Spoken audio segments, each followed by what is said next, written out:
नमस्कार, आप हैं बिहार संवाददाता के साथ और मैं हूं मनोज चतुर्वेदी। हमने आपको 2 दिन पहले एक कहानी सुनाई थी नीतीश कुमार की, बिहार के मुख्यमंत्री नीतीश कुमार की, कि किस तरीके से उनके कनपट्टी में रिवॉल्वर लगाकर पुलिस अधिकारी भरी जनसभा से लेकर चला गया था। और नीतीश कुमार भी उस समय को भांप गए थे। उसके बॉडी लैंग्वेज को, जो अधिकारी था उसकी आंखों को देखकर ये भांप गए थे कि शायद मैं जरा सा भी हिला डुला तो ये गोली चला देगा और यहाँ भगदड़ मच जाएगी। नीतीश कुमार अपने को तुरंत संयमित करके कहा कि चलिए ले चलिए, कहाँ चलना है। लेकिन ये पहली बार ऐसा वाकया नहीं हुआ था। इसके पहले भी 1967 में एक छात्र आंदोलन में नीतीश कुमार के ऊपर गोली चली थी और वो गोली लगने से बच गए थे नीतीश कुमार।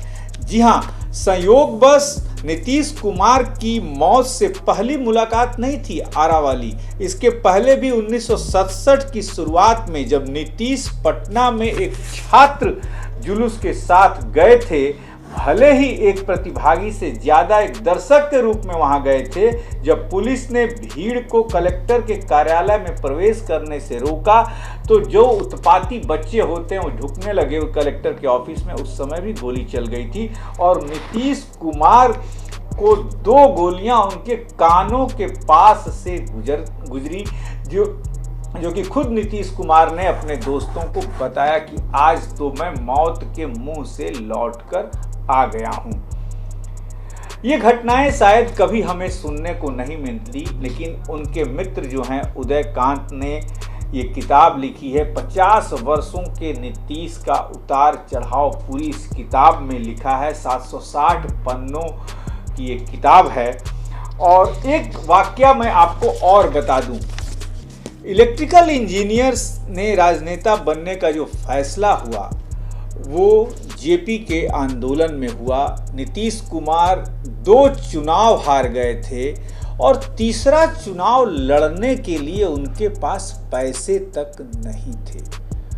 किताब में लिखा है कि उनकी पत्नी मंजू देवी ने उन्हें, जो कि सरकारी नौकरी में एक अध्यापिका हो गई थी, उस समय उस जमाने में उन्होंने पैसे से मदद की और नीतीश कुमार जो है चुनाव लड़े। किताब में तो उन्होंने लिखा है कि 20,000 रुपए से मदद किया था मंजू देवी ने, और वो बहुमूल्य मदद जो थी नीतीश को आजीवन याद रही। एक वाकया मैं आपको और बता दूं इसमें कि चुनाव जीतने से पहले नीतीश कुमार के जिंदगी में 2 ऐसे क्षण आए जिसे वो कभी भुला नहीं सकते। एक तो 1979 में जयप्रकाश नारायण की मृत्यु से नीतीश कुमार बहुत टूट गए थे, और दूसरा नीतीश कुमार ने नवंबर 1979 में ही अपने पिता कविराज स्वतंत्रता सेनानी राम लखन सिंह को भी खो दिया था। सबसे बड़ी बात मैं आपको एक और बता दूं कि आज भी जो आप नीतीश कुमार की कभी दाढ़ी बड़ी देखते हैं, नीतीश कुमार अपने समय में बहुत ही स्मार्ट थे। और ये दाढ़ी जो बनी उनकी और जो अस्तूरा चला, जिंदगी में 2 ही बार उनके दाढ़ी पर अस्तूरा चला। एक उनके पिता की मृत्यु के बाद और दूसरा उनकी पत्नी के मौत के बाद।